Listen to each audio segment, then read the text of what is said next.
پوره دین بنیاد در الله تعالی محبت ده.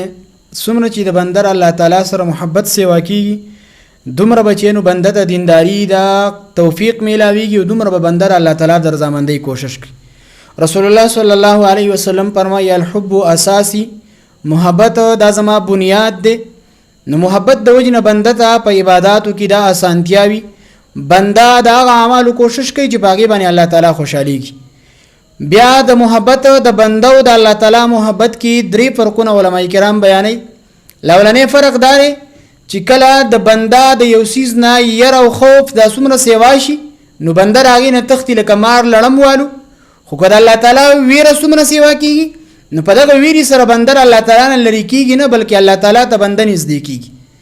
دویم نمبر فرق دار چې بنده د الله تعالی سره محبت سیوا کیږي نو دنیا قانون دی چې کله محبت د چا سره سیوا شي نو داغه خواهش دی چې د انسان د جسم دی دا زما سره خیر دی کله د روحاني تعلق دلته نه روحي ارچرته ګرځي خو چې جسم یې زما خواته نږدې.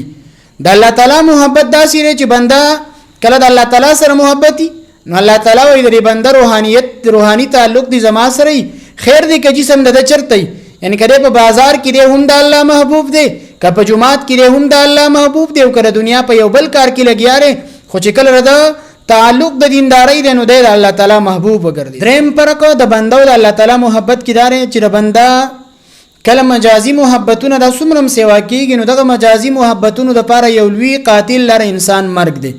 زندگی دا کله چې زندگی ختم شوه نو کدا محبت د مور او پلار سره او کمور او پلار ته اجل راغی دغه محبت لاړ ختم شو. کدا بهامي د یو بل سره محبت دی نو د مرګ د وجې نه غیله زوال لذي. خدای الله جل جلاله محبت داسې دی چې د بنده دغه محبت د الله تعالی سره څومره سیوا کیږي نو د بنده اخیری خاتمه دی چې بنده الله تعالی ته رسی او الله تعالی ته نږدې کیږي.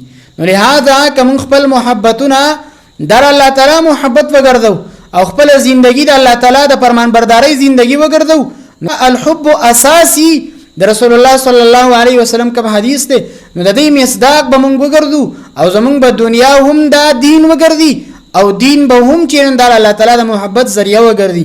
نو لہذا باهمي محبت دا د الله تعالی د لپاره د دین بنیاد دی او دغه محبت د الله تعالی د رضامندۍ ذریعہ هم د الله تعالی د رضامندۍ مونږ ته نصیب کړي.